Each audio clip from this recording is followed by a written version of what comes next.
Hospital का उद्घाटन।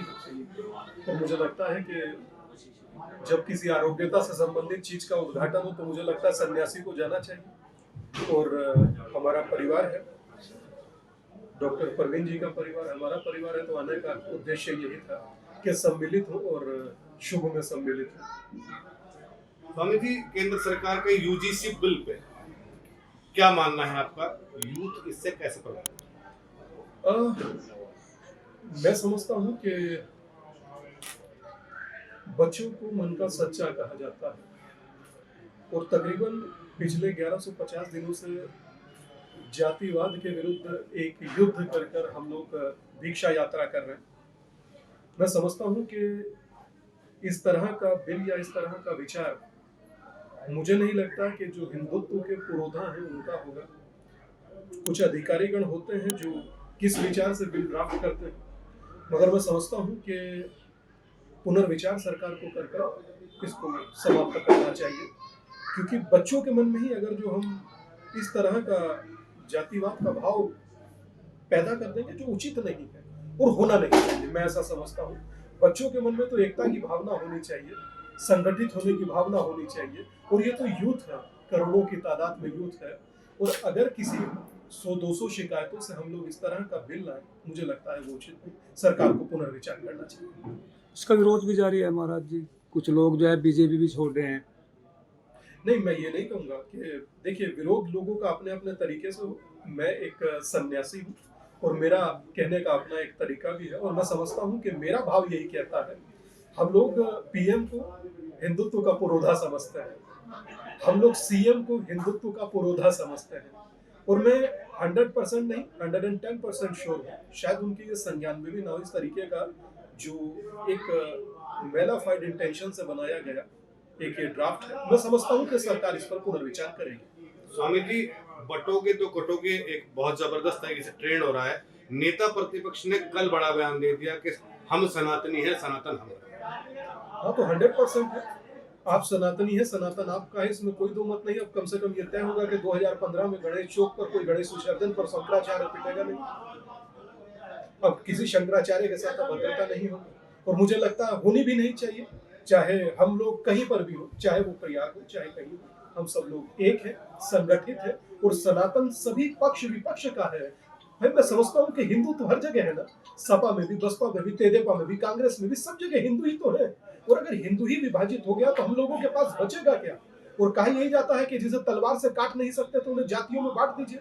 तो आज जातियों में बांटने का काम हो ही रहा है, मगर मैं समझता हूँ कि हम लोग एक रहेंगे, संगठित रहेंगे, यूनाइट रह करके अपने लक्ष्य को तय करेंगे। और ये देश हिंदू राष्ट्र है भाई, घोषित है या अघोषित है ये महादेव तय करेंगे भविष्य में, मगर ये हिंदू राष्ट्र था, है और रहेगा। कश्मीर छोड़कर यहाँ से कहाँ जाएंगे? किसी के पास 57 देश है, किसी के पास 100, हमारे पास एकमात्र अकेला भारत है, और वो भारत हमारा है। इसीलिए वो हिंदू स्थान है, ना कि हिंदुस्तान। हिंदुस्तान है। महाराज जी, हिंदुस्तान की बात आई है और परिकल्पनाएं पहल से स्वामी जी की नजर में हिंदू राष्ट्र की परिकल्पना क्या है? जिसमें हर व्यक्ति आनंद से रहे, जहाँ कोई जातिवाद का जहर ना हो, एक दूसरे के प्रति वैमनस्यता ना हो, एक दूसरे के प्रति दुर्भाव ना हो, ये प्रश्न भी मन में ना आए कि उसका भाव क्या है। यही हिंदू राष्ट्र है। महाराज जी, चारों शंकराचार्य की आने वाले कुछ समय बाद जो है दिल्ली में एक रैली होगी गौ रक्षा को लेकर, आपका क्या कहना है? 19 साल बाद एक मंच पर चारों शंकराचार्य होंगे। मैं समझता हूँ कि अगर जो इस प्रकार का कोई कार्य है स्वागत योग्य, और आदिगुरु शंकराचार्य के पद चिन्हों पर ही तो हम लोग चलते आए हैं। उन्होंने ही तो कहा था कि जैसे आदिगुरु शंकराचार्य ने सभी को एक किया था चारों पीठों को जोड़ करके, जैसे प्रभु राम ने आदिवासी वनवासी गिरवासी को जोड़कर एक किया था, जैसे गिरिराज पर्वत उठा करके भगवान कृष्ण ने सभी को एक जगह कर सुरक्षित किया था, वही कार्य करने का प्रयत्न हम लोग भी कर रहे हैं। बस फर्क सिर्फ इतना है कि हमारे प्रयत्न का नाम भिक्षा यात्रा है, उनका नाम गो यात्रा होगा, गोरक्षा यात्रा होगा। और यह आदिकाल से चलता आ रहा है। 1966 सितंबर का महीना था, करपात्री जी महाराज ने किया था, मुझे आज भी याद है। स्वामी जी, बात हिंदुत्व की, सनातन की आई। माघ मेले का आयोजन हुआ है और शिखा खींचने का एक मामला अचानक मीडिया में आ जाता है। हिंदू का ब्रांड बन चुकी प्रदेश सरकार, क्या इस तरह की घटनाएं? मैं समझता हूँ कि देखिए शिखा वगैरह तो ठीक नहीं है, किसी का भी खींचना ठीक नहीं है, और शिखा के बड़ा महत्व भी होता है। मगर हम लोगों को विचार कर कर ही कोई चीज़ करनी चाहिए, हम लोगों को विचार कर कर ही आगे बढ़ना चाहिए। और मैं समझ रहा हूँ कि जिस प्रकार आज उप मुख्यमंत्री जी का बयान है, उसके बाद चीज़ें सकारात्मक होनी चाहिए, मैं समझता हूँ। महाराज जी, गौ माता राष्ट्रीय पशु घोषित होनी चाहिए या नहीं, आप क्या मांग करते हो? अब तो माँ कहते ही है उसे जिसमें 33 कोटि देवी देवता विद्यमान है। घोषित होगी तो अच्छा होगा, अघोषित है तो भी हमारी तो माँ तो नहीं। मैं समझता यही। मगर एक बात मैं आप सबसे कहना चाहता हूँ, एक बात अपने से कहना चाहता हूँ बिना आपके किसी प्रश्न के, कि कोई भी ताकत, कोई भी शक्ति या कोई भी अप्रत्यक्ष विचार, जो विचार हम लोगों को तोड़े या जो विचार हम लोगों को तोड़ रहा है या कोई विचार हम लोगों को बांट रहा है, उसे आज नहीं तो कल भारत के लोगों को समाप्त करना पड़ेगा। वरना तय कीजिए, ये छोटा सा दिया जल रहा है, इस दिए पर कितनी देर अपना हाथ रख पाएंगे? मैं समझता हूँ कि शायद 1 मिनट भी नहीं रख पाए, गर्म है, जल जाएगा। अब सोचिए दीपू चंद्र दास के बारे में आपका क्या विचार है, जिसे जीवित को जला दिया गया?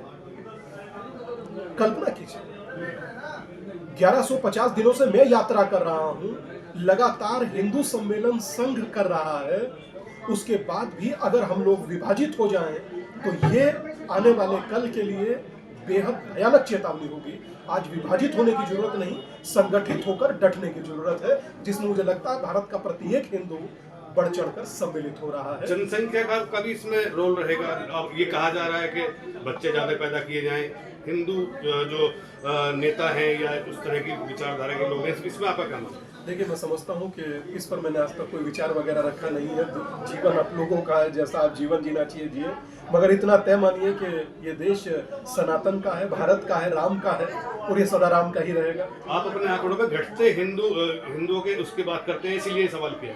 नहीं, मैं आपकी बात से सहमत हूँ। देखिए, घट तो लगातार रहा ही है, चाहे बॉर्डर हो, चाहे क्षेत्र हो, डेमोग्राफी बदल ही रही है, चाहे उत्तराखंड हो, चाहे भारत हो, और चाहे बागपत की ही कुछ सीमाएं हो, डेमोग्राफी तो बदल रही है, सबको सब पता है। आप लोग भूल सकते हैं, मैं नहीं भूल सकता कि यहाँ पर खड़े हुए फ्रूट्स का कुछ ठेला लगाए लोग किस तरीके के प्रश्न करते थे देवियों से। आप लोग भूल सकते हैं, मैं नहीं भूल सकता, मगर मैं फिर भी ये कहूँगा, हम लोग अगर संगठित होंगे तो इस तरीके के विचारों की पुनरावृत्ति नहीं होगी, विभाजित करने वाले विचारों की पुनरावृत्ति नहीं होगी। और अगर जो विभाजित सनातन हुआ तो मैं समझता हूं कि ये शायद अंतिम दौर होगा, इसके बाद शायद हम समझ ना पाए। बस इतना ही कहूंगा। नमस्कार।